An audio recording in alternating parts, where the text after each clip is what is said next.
Бұл видеомда мен біздер қарын жемейміз, лақтырып тастаймыз деген адамдарға арналады. Бұл негізі білген адамға ең тәтті тағам ғой. Баршаңызға сәлем. Бүгін сіздермен осындай қарынды тазалап, қалай дұрыстап тазалап, қалай пісіру керек екенін көрсетемін. Осылайша бірінші қарнымызды аламыз да ыссы суға салып 1-2 сағаттай пыстып қайнатып аламыз. Содан соң қайнап болғаннан соң осылайша барлығын пышақтың көмегімен осылайша тазалап аламыз. Міне ластар тұр, соның бәрін пышағымызды уқалап отырып барлығын тазалап аламыз. Осылай істесеңіздер, қайнатып барып осылай тазаласаңыздар тез-тез алынады. Бұлай қайнатпай тазалағаннан гөрі осылай тез-тез тазалаймыз. Осылайша барлығын пышақтың көмегімен мұқият тазалап аламыз. Мінекей аппақ болады. Сосын барлығын қуыратын боламыз. Соған көбіктеп турап аламыз. Мінекей. Осылайша біздің қарнымыздың қабықтары видеода көргеніңіздей тез-тез өзімен өзі алынатын болады.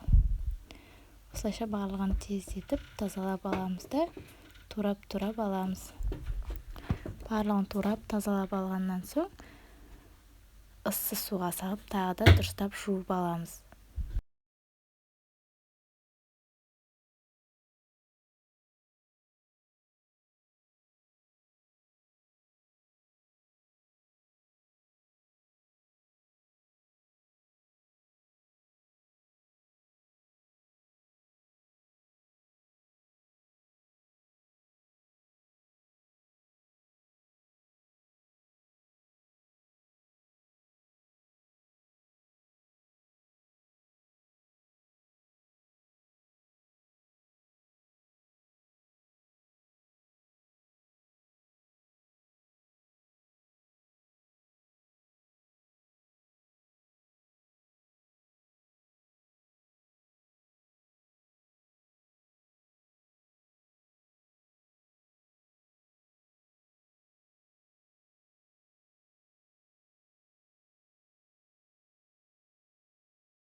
Мінекей барлығын тазалап турап алдық. Содан соң ыссы суымызға салып қайтадан 1-2 рет мұқияттап жуып аламыз.